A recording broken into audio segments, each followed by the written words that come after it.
Advaitamritavarshini Bhagavati Ashtadashadhyayini Amba Tvamanusandadhami Bhagavad Gite Bhavaddveshini Yam Brahma Marunetra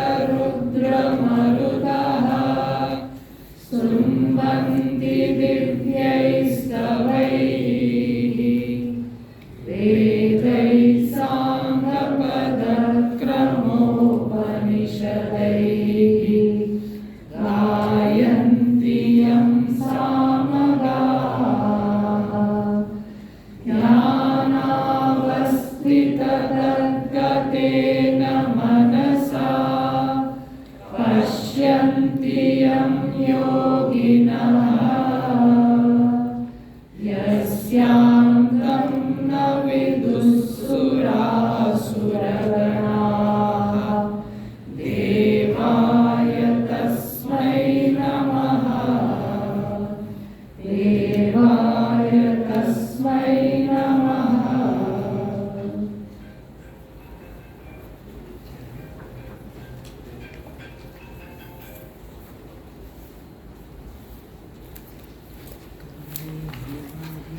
Then, 49th verse we will chant, and then I will give the connection from before. Durena hyavaram karma Durena hyavaram karma buddhi yoga dhananjaya Buddhi yoga dhananjaya buddhau sharamanvichha Buddhau sharamanvichha Kripanah phala-hetavaha Kripanah phala-hetavaha. So, we saw yesterday the first definition of official definition. We had many points before that to assimilate the understanding of Karma Yoga. We saw the first official definition, one of how many there are? 3.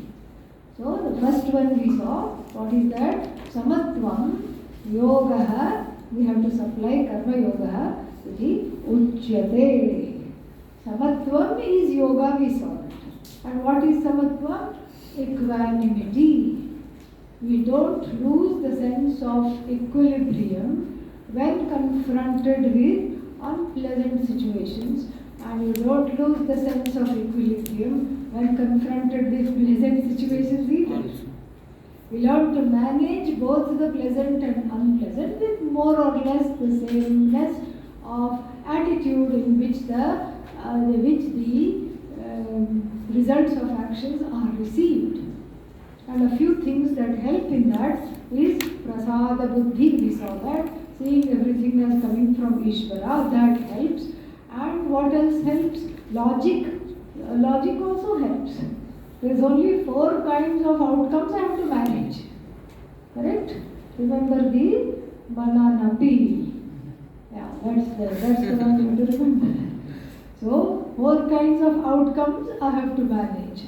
Outcome that is equal to my expectation, that is easy. Outcome that is more than my expectation. Outcome that exceeds my expectation. Outcome that is little less always than my expectations. And then finally what?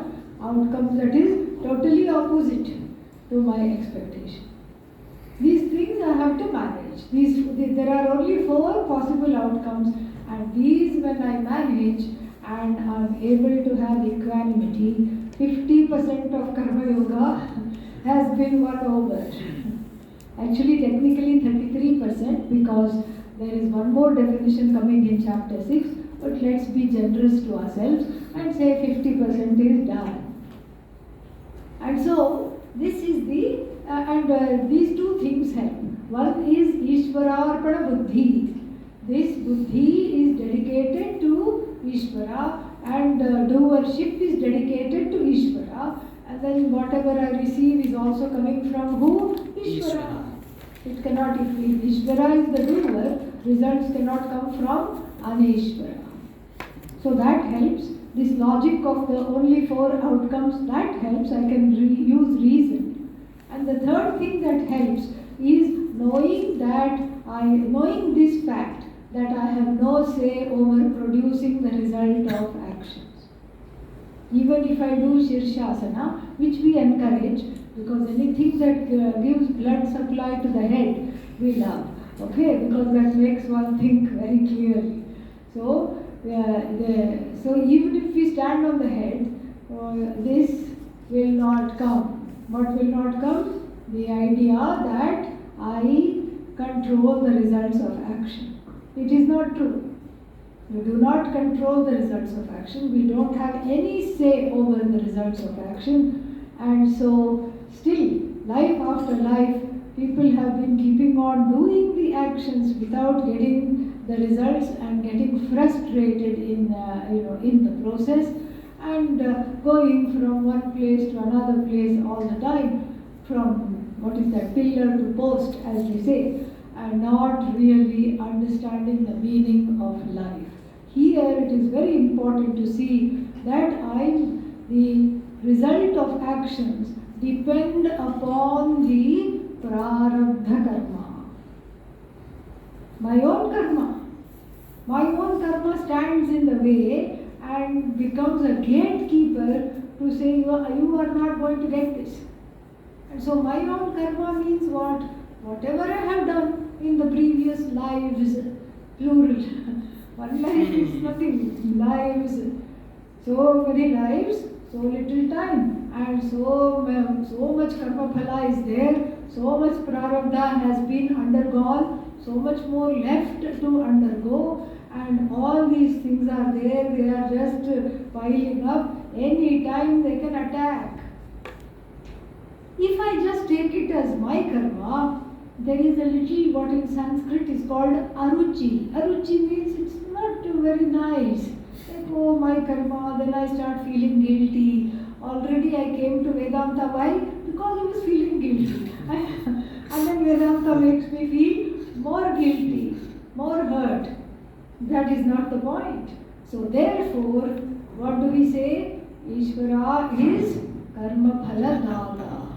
Karma is yours, but it goes through, what is that nice word? It is recycled by Ishvara. Karma is recycled by Ishvara and gift wrapped. Gift wrapped and given. And suspiciously you open the gift. Actually you don't open it, opens on its own. It's on a timer. And tick, tick, tick, tick, tick, it opens. It opens, automatic timer it is. And it opens, you don't know what is going to come. Something pleasant, yippee. Something terrible, very sad. So therefore, when I understand that I have nothing to do with the results of action, the outcomes are easy to manage objectively, without guilt, without hurt. And so now, in the typical Upanishad fashion, and what is the typical Upanishad fashion? In all fairness, both scenarios are given. Scenario number 1, what happens if you do Karma Yoga? And then scenario number 2, what? What happens if you don't do? And that is the verse which we just chanted. Let us look at that. Durena, he means because.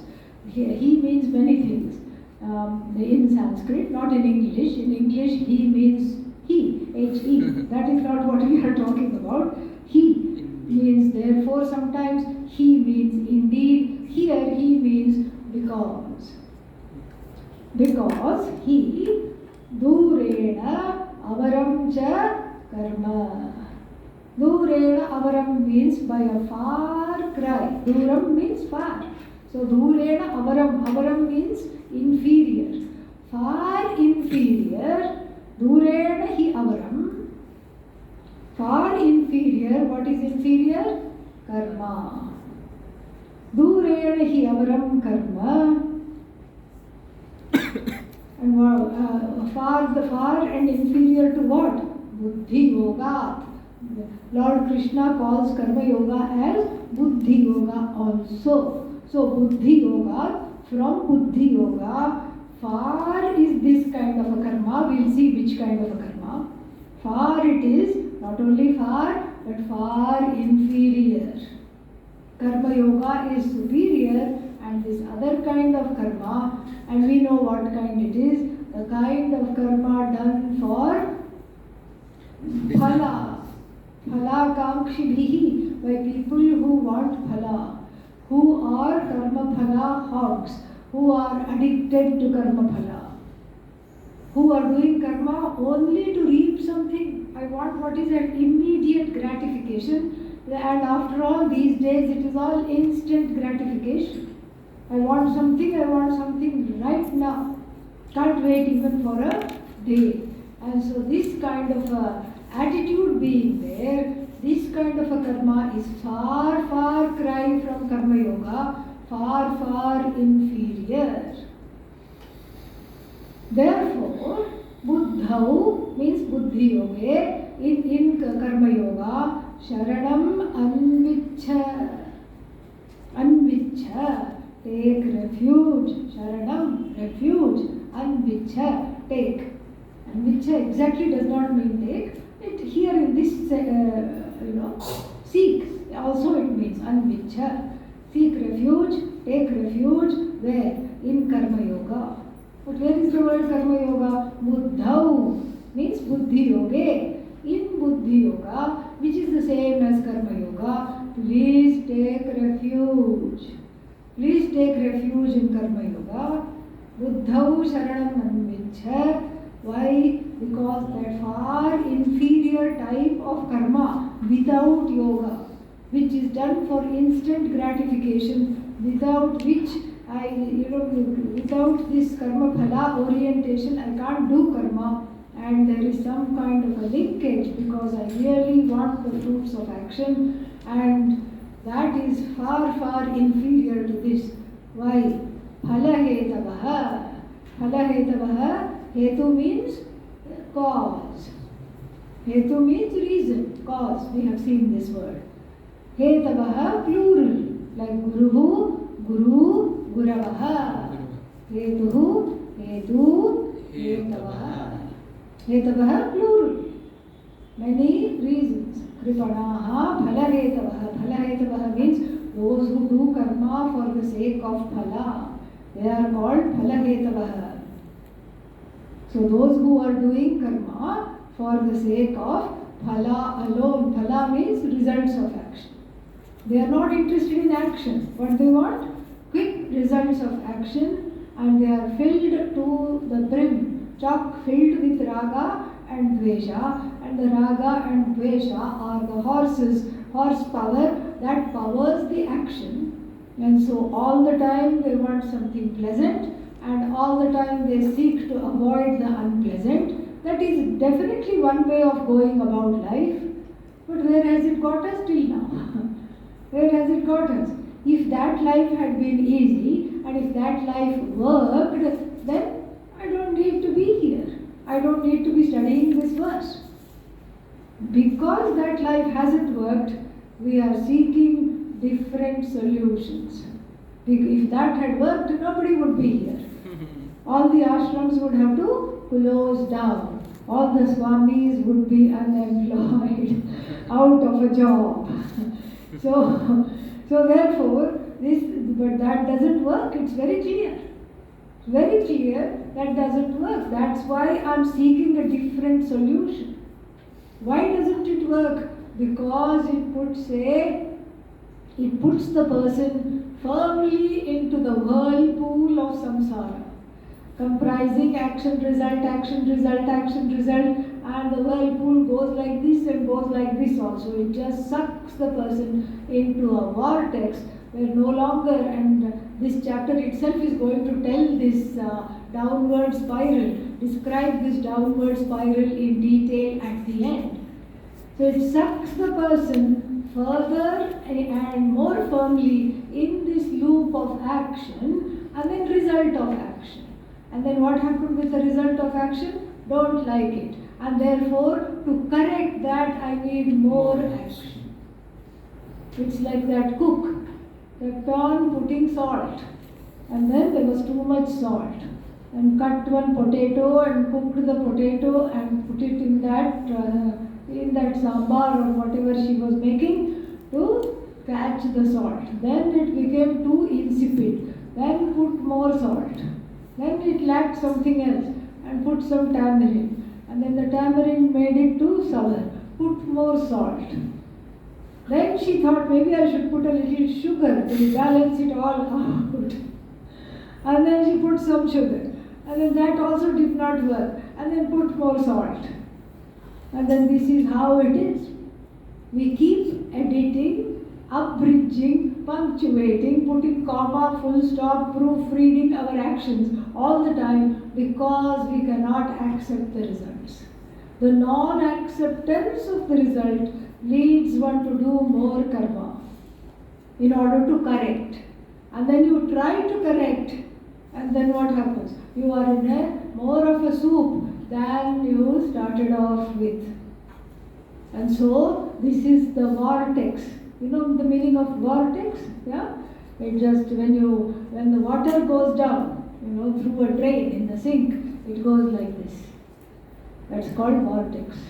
Here it's a karmic and karma and karma phala vortex. And therefore it is extremely dangerous.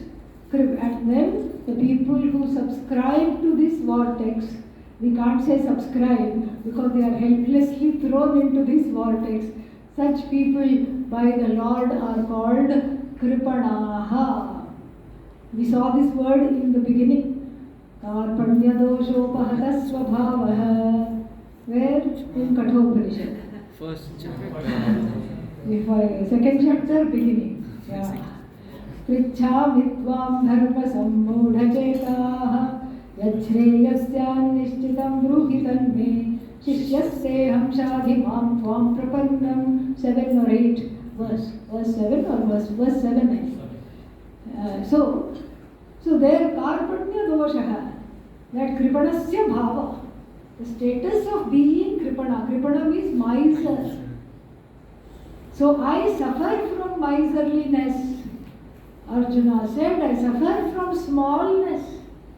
I suffer from not being large-hearted. My heart is as though constricted. I am unable to give of myself. I am supposed to be a warrior and look at me. I am reduced to a puddle.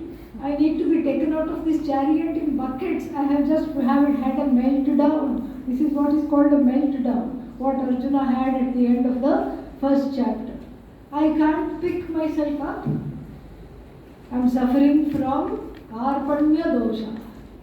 And so perhaps Lord Krishna, remembering that, says, as though says to Arjuna, you are not suffering from karpanya dosha. You are not a miser, Arjuna. The miserliness belongs to those people who are helplessly going in this vortex, caught in the samsara of action, reaction, result of action, and more action to fix the result of action which cannot be fixed. It's like putting a Grand Canyon, there is one Grand Canyon, there is one series of canyons in America. Huge and very deep. It's like putting a band-aid on top of that. You cannot do that. And so this problem of samsara is too much, and the people who are karma phala oriented suffer from miserliness because they are not really thinking of many things.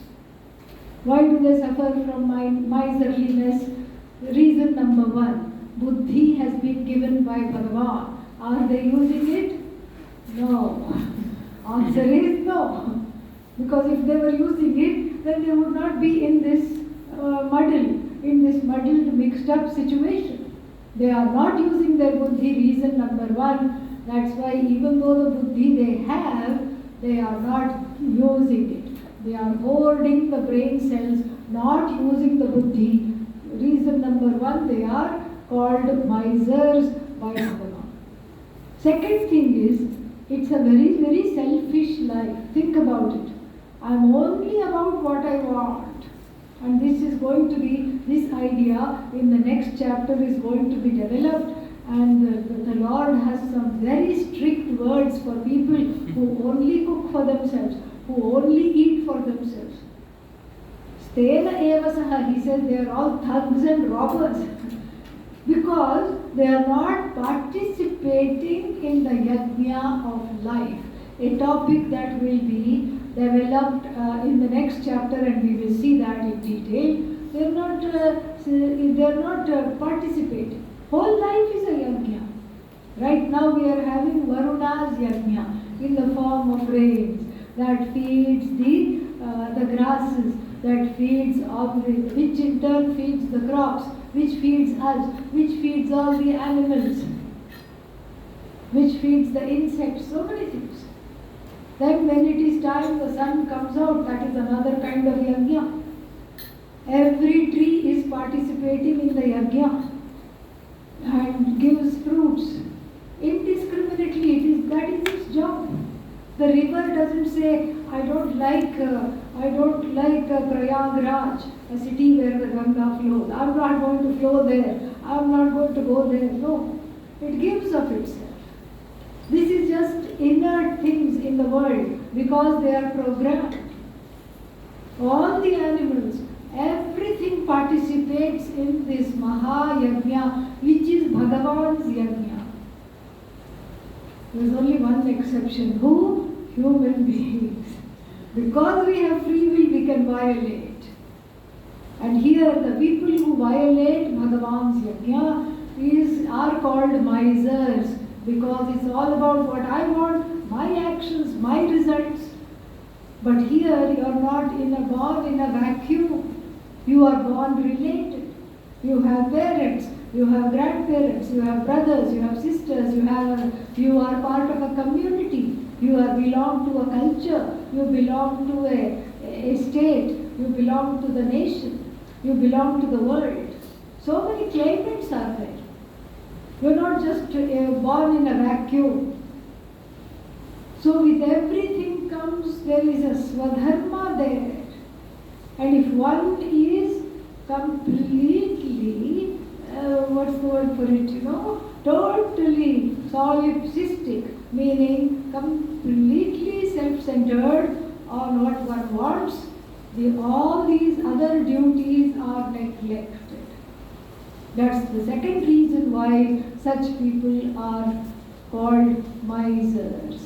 So if you don't do Karma Yoga, you will become like them. Therefore, take this opportunity and immediately lead a life of yoga. Arjuna is advised. Very nice verse. And then, next verse gives the second definition of Karma Yoga. Let us see. Buddhi yukto jahatiha. Buddhi yukto jahatiha. Ubhe sukrita dushkrite. Ubhe sukrita dushkrite. Tasmad yogaya yujyasva. Tasmad yogaya yujyasva. Yoga karmasu kaushalam. Yoga karmasu kaushalam. Buddhi yuktaha means equipped with Karma Yoga. Iha jahadi gives up right here in this life. Ubhe, both. Sukrita, sukritam cha, dushkritam cha. Sukrita, dushkrite, papa, punya and papa. We are just translating here. So, the one who is endowed with or equipped with Karma Yoga gives up in this life itself both punya and papa.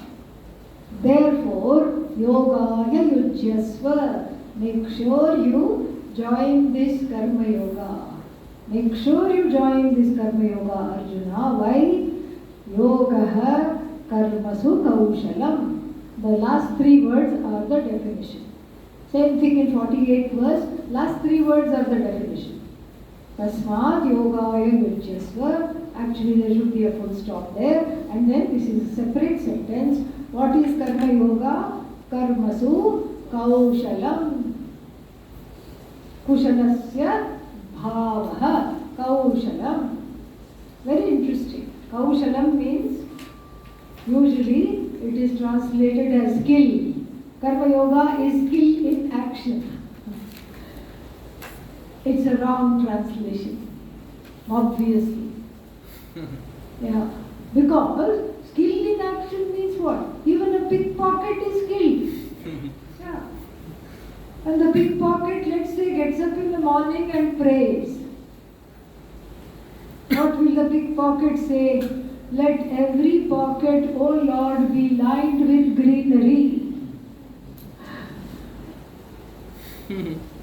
Her pocket में हरियाली रहे.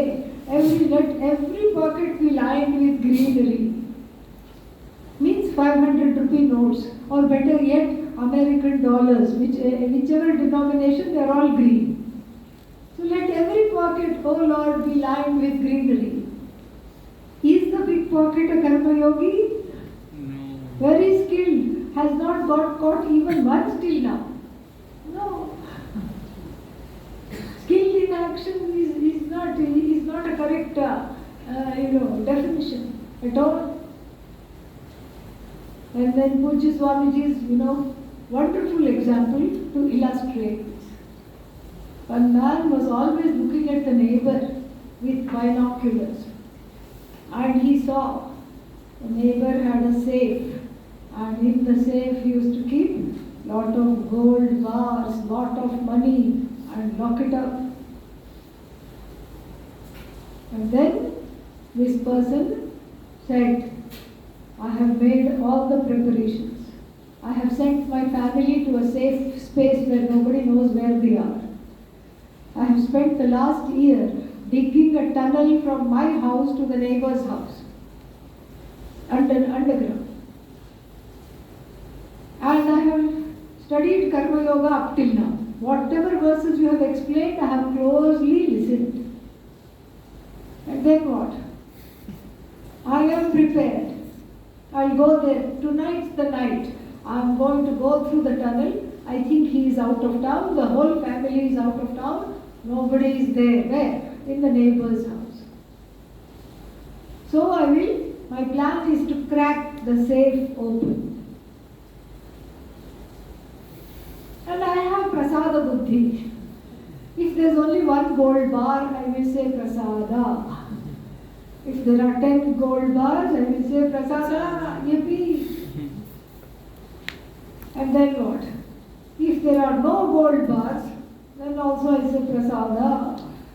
And instead of gold bars, I end up behind the bars, then also I will say prasada. Whatever happens, I am ready. Am I a karma yogi? No. Am I a karma yogi? No. No. What is missing here? Dharma. Without dharma, there is no karma yoga. So yoga karmasu kaushalam. Kaushalam, indeed, one translation can be skill, but not skill in action. Skill in interpreting dharma. That is where the skill is. Dharma is dynamic. There is not a one thing fits everybody. Of course, there is samanya dharma, as we have seen, that is universal. Then that samanya dharma, when it expresses itself at certain places, in certain situations, in certain times, that is called vishesha dharma. It's wrong to do himsa, violence, injure somebody, but then the doctor does it all the time. The doctor says scalpel, and the nurse gives the scalpel. Doctor cuts. But then that cut is to save the life, not to injure. It is to save the life. And so therefore, it is doing a greater good even at the cost of some himsa. So this is vishesha dharma. This is one example of vishesha dharma. And then here we drive, another example, we drive on the left side of the road. But then there is a truck coming barreling, looks like it doesn't have brakes. If I'm driving, what should I do? I have to swerve to the right, I have to carefully see nobody else is coming in the opposite direction and swerve to the right to let this runaway truck go.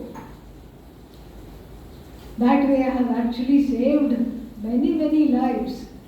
Otherwise there would be a terrible crash. So I have violated the law, but then it is still dharma. Nobody will put me in jail. Why? Because I have averted an accident by using my common sense and reflexes. This is what is Vishesha Dharma. Vishesha Dharma is not outside of Samanya Dharma.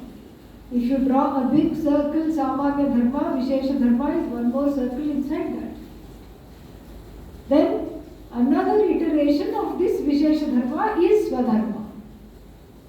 What is correct for me to do? What is it that I have to do? Where is it that I have to put my energy? What is it that I have to contribute? This is very important. All this comes under the word skill. What is it that I have to do means I can't look to somebody else and say, I wish I had their job. So in a machine, there are certain moving parts. One of them is called piston. And what does the piston do? It has this back and forth or up and down motion. And the screws, the nuts and the bolts that were keeping the piston in place saw the piston go up and down or side to side, and they were very upset. I have to just sit tight. What kind of a job is this? I also want to move like how they are moving. All the moving parts are going like this. Some are going like this. Some are going like this. Some are going round and round. I also want to move. And the screw tried, and it saw with a little effort it could move in the anti-clockwise direction, round and round. And what happened? It told the other screws, hey fellows, we can all move. We don't have to be sitting here feeling upset. We can all also move like all the moving parts. What happened? The whole machine came down because the screw's job was to sit tight. That is what its job is. Sit tight so that other things can move. In fact, the screws did not know. The screws had a few screws missing. So they did not know that their job was to uphold the piston. A very important job. To keep tight, sit tight so that the piston could do its job. In fact, they were keeping the whole machine going. They did not understand that. They just looked at it, looked at the piston and said, that one is moving, this one is moving, this wheel is moving, and all the parts are moving. I am the only one sitting still. I don't want to sit still. This is exactly why Swadharma is called Swadharma, one's own dharma. Later on, Bhagavan Krishna will tell that one's own dharma, imperfectly done, is far better than applying somebody else's dharma or mimicking other people's dharma. Swadharme nidhanam shreya. It is better to die doing one's dharma. Paradharmo bhayavaha. Other people's dharma are scary because we don't know. They are not meant for me. So these three manifestations of dharma must be discovered, cognized, internalized. Then only we have what is called the other side of Karma Yoga. It's not just Samatvam. Samatvam is a definition of Karma Yoga with regard to the results of action. Kaushalam, the second definition, is with regard to the action itself. Samatvam is the attitude with which I receive the results of action, equanimity. Kaushalam, the skill has to do with interpreting the dharma and understanding what to act, how to act, where to act, and how not to act. All these decisions have to be taken in a split second sometimes. What to speak, what to not speak, when to shut up and keep quiet. All these things have to be taken in a split second. All this constitutes kaushalam. There are 5 types of karma. Number 1, nitya karma. Things that have to be done every day, both Vaidika and Laukika, secular and religious or spiritual. Spiritual nitya karma includes tending to the altar at home, lighting a lamp, whatever kind of things one has, offering a few fruits or anything. That is called nitya karma. And then the non-religious type of nitya karma is brushing teeth, taking shower, things that are done daily. Cooking is also nitya karma. It has to be done daily. You can't have peas pudding hot, peas pudding cold. After that what? Peas pudding in the pot, 9 days old. You can't do that. So you have to freshly cook every day. That is nitya karma. So like this is nitya karma. Then we have occasional karma, like when a festival comes. Guru Purnima just came last week. What is that? Naimittika karma. Shraddha. Shraddha means the ancestral festival which comes at the end of September generally for 15 days. Shraddha. It is called Pitru Paksha, the fortnight dedicated to the ancestors. So that is that is an example of Naimittika karma. Naimittika karma. Naimittika. Naimittika. Ttika. Naimittika karma. Second kind of karma. Then we have an example of another kind of karma called Kamya karma. Number 3. Kamya karma. What is Kamya karma?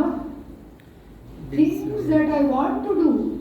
Scripture doesn't tell me, please go and get more money. Scripture doesn't tell me, please go and defeat all the competition and become the CEO of a company. Scripture doesn't care whether I am a CEO or not. But I want to do it. Scripture doesn't say, make a lot of money. I want lot of money. This is called Kamya karma. That is what? Number 3.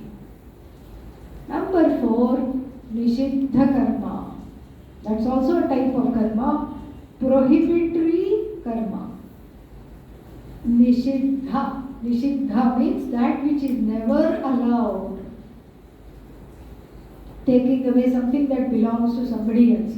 Never allowed. Stealing, cheating people, defrauding. All these things are not allowed. And so this is called Nishiddha karma.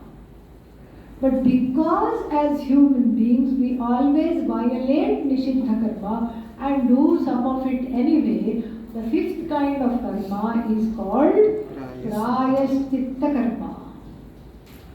Cleansing type of karma or karma of atonement, where you say sorry to Bhagavad.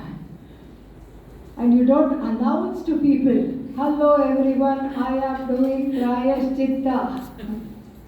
It's a quiet affair between you and Bhagavan. One meal you will skip because you have hurt your friend.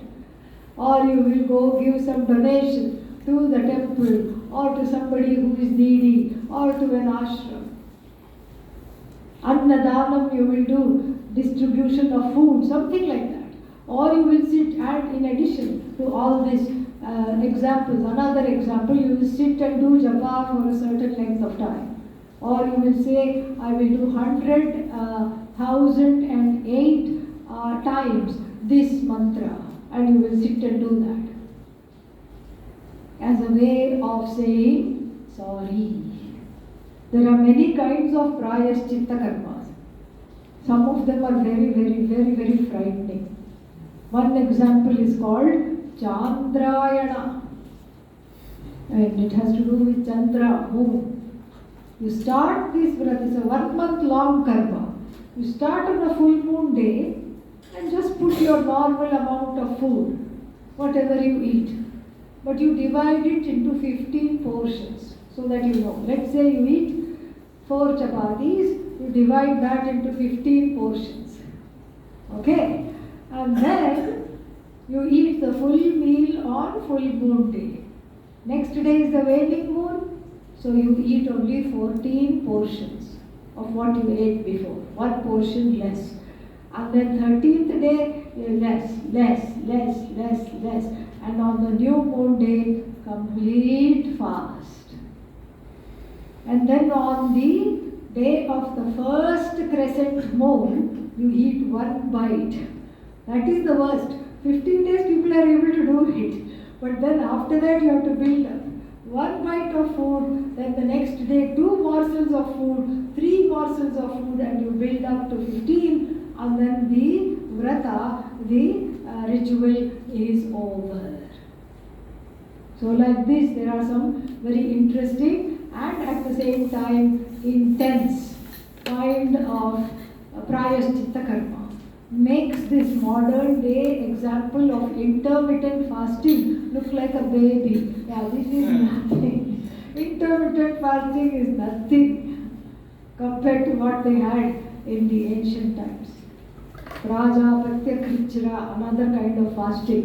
And Chandrayana, so fasting, japa, annadana, giving food, all these things are rituals of atonement to expunge the papa that I knowingly have accrued. Even unknowingly I could have accrued, but afterwards I came to know about it. You know, so supposing somebody says something and it hurts somebody else. That person may not know that it has hurt, but later on they know it has hurt, so they do something to expunge that record. So now, out of these 5 karmas, what to do and what not to do if you are a karma yogi? Will you do nitya karma or not? Yes. Absolutely, you have to do nitya karma. What about naimittika karma? Yes. What is number 3? What about kamya karma? Yes. No. If you are a karma yogi, you say goodbye to kamya karma. Oh, but I want all these things. Then wait for it to come on its own. Wait for it to come on its own. That's what it is. Either wait for it to come on its own or wait for the desire to go away. Whichever comes first. After a while you stop caring. Kamya karma, cross. No kamya karma. Nishiddha karma will you do or not? No, you will not do things that are prohibited. Prayashchitta karma will you do or not? Yes, because it's nice to have that option. In case I do what I'm not supposed to do, I can do some atonement and take care of this. Take care of the whatever is difficult. Whatever I have done, I can take care of that. This is what is also called skill in action. This is the skill. Kamya karma is given up for the karma yogi. Why? Because nitya karma is safe. If you don't do nitya karma, it is not safe. You get drishta phala and you get adrishta. Its visible results also come in the form of pratyavaya dosha, etc. And so you have to do nitya and naimittika karma. You have to not do nishiddha karma, and you have to. It's nice to have atonement rituals and meditations. The only thing which is an option here is kamya karma. I want this, I want that. The karma yogi does not say I want this, I want that. Oh, should I give up all desires? No. You don't give up anything, you don't control anything, you don't repress the desires, you don't control the desires, you do not give up the desires. Why? Because desire is a manifestation of Bhagavan like everything else. Like every single thing, desire is also a manifestation of Bhagavan. And he says so in a later chapter, he says, Kamosmi Bharatarshabha. 7th chapter, he is going to say, Kamosmi Bharatarshabha, and I am in the form of desire. What kind of desire? Dharma aviruddha bhuteshu. I am that desire which does not transgress dharma, which does not go against samanya dharma, which does not go against vishesha dharma, which does not go against hello, make some noise. Swadharma. Yes. So, which does not go against any of these dharmas, that kind of desire I am in the hearts of everybody. And Ragadvesha also we are not trying to remove, because Bhagavan himself is going to say in chapter 3, Sarvesham buddhau Ragadveshau vyavasthitau. In every buddhi, Ragadvesha has been arranged nicely. Yo, what to do? Here I thought I had to remove Raga, strong preferences. I have to cut out Dvesha, strong prejudices. But here it says that Bhagavan says I have arranged for every buddhi, every head is filled with Raga and Dvesha. Read the fine print, which is the next line. What is the next line? Tayoho ragadveshayoho vasham na agachet. You have the freedom to not come under their spell. Raga and Dvesha, that in whose spell you don't come under, they become vibhutis. Vibhutis means glories. Vibhuti also means ash. That means they have become ash. You don't really care for them. And they have become glories. Like Krishna's peacock feather. It's a glory. In fact, we are more attached to Krishna having a peacock feather than Krishna himself. We are more attached to Krishna wearing yellow than Krishna himself. We are more attached to Krishna holding a flute than Lord Krishna himself. So, the ragadveshas of jnanis become vibhutis for other people to enjoy. For other people to enjoy, they become vibhutis, they become glories.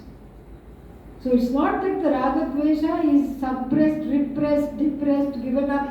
It's not like that. You don't come under the spell.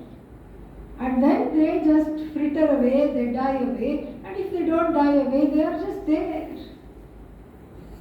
It's like putting your hand into the mouth of a 2-month-old baby that still does not have teeth. It will of course bring the gums down, but does your hand get hurt? No. Harmless. It is deactivated. So ragadveshas are deactivated. If you press the button also, nothing happens. Nothing at all happens. This process of deactivating the ragadveshas, this is what is called kaushalam. Through strictly following dharma, giving up kamya karma, strictly following dharma as it applies in the world, as it applies to me. Swadharma, Vishesha Dharma, Samanya Dharma, all of them. Following that, this is what is the second definition of yoga, which is yogaha karmasu, with reference to karma, kaushalam, the ability to interpret and understand dharma as it pertains to me, my actions, etc. Then we have to see a few other things. Buddhi yuktaha, endowed with karma yoga, the person gives up punya and papa. How can you give up punya and papa? Only jnani we saw gives up punya and papa. Because the person, it's like a dead man's bank account. If the person does not leave a will, as Swamiji explained, no will, no kith and kin, the person died. So the dead man's bank account, the dead man won't claim. So it's the punya papa rashi. A heap of punya is there, a heap of papa is there. There is no claimant because the person has awoken to another reality. But here we are not talking of jnani, we are talking of karma yogi. Still Bhagavan says, Jahati gives up what? Ubhe, both. Sukrita and Dushkrita, Punya and Papa. How? Through an attitude.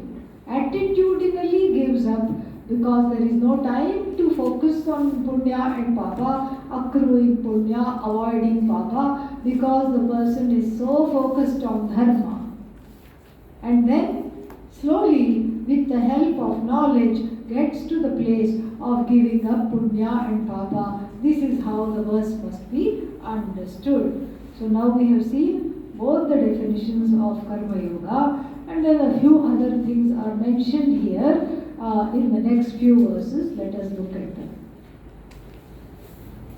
Karmajam buddhi yuktahi Karmajam buddhi yuktahi Phalam tyaktva manishinaha Kalam tattva manishinaha Janma bandha vinirmuktaha Janma bandha vinirmuktaha Padam gacchantya namayam Padam gacchantya namayam Yada te mohakalilam Yada te mohakalilam Buddhirvyatitarishyati Buddhirvyatitarishyati Tada gantasi nirvedam Tada gantasi nirvedam Shrotavyasya shrutasya cha Shrotavyasya shrutasya cha Shruti vipratipannate Shruti vipratipannate Yada sthasyasi nishchaya Yada sthasyasi nischala Samadhavachala buddhihi Samadhavachala buddhihi Tada yogamavapsyasi. Tada yogamavapsyasi. So these three verses are encouraging verses, encouraging Arjuna to go on the path of Karma Yoga and making him see that it is in fact very, very easy to be on this path. It is a no-brainer. You don't have to think. You don't have to worry. You don't have to think, what should I do today? It's already very clear. What should I do today? Same thing that you did yesterday. What should I do tomorrow? Same thing. Learn to accept with equanimity and interpret the dharma in each situation and catch hold of my own dharma, swadharma, and then give up kamya karma. And if I really badly want something, pray. That's all one has to do. Pray. Pray for it to come. And so these three are encouraging verses. Let us look at the first one. Karmajam. So buddhi yukta hi. So the one because buddhi yuktaha, the ones who are endowed with karma yoga, buddhi yuktaha manishinaha. Manishin means wise person. Manishin. And so manishinaha means wise people. Who are these wise people? Those who are endowed with karma yoga, they are the wise people here. What do they do? So karmajam phalam tyaktva. They give up the results of action born of karma. They are not interested in karma phala. What are they interested in? Self-growth is what they are interested in. They have made the shift from the being in that helpless catch, the vortex of karma phala. They have crossed over thanks to the raft. The boat of karma yoga has made them cross over, and the boat of karma yoga has saved them from this undercurrent, this vortex. And then what is that vortex? What is that boat of Karma Yoga, because of which they had the courage to give up the results of action. Not really focus on the results of action. And then gradually, with the help of self-knowledge, we have to add that here, Janma Bandha Vinirmuktaha, being free of the bondage of birth. And to this we have to add death also.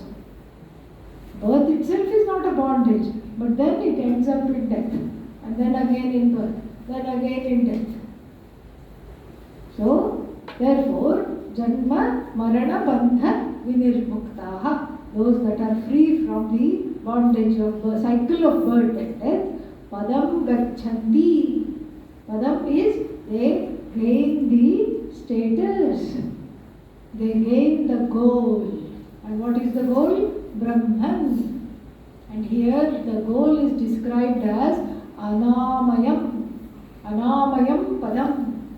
Anamayam, free of affliction, free of pain, free of sorrow, free of second guessing oneself, free of fear, free of insecurity, free of self-judgment, free of judging others. All these things they gain.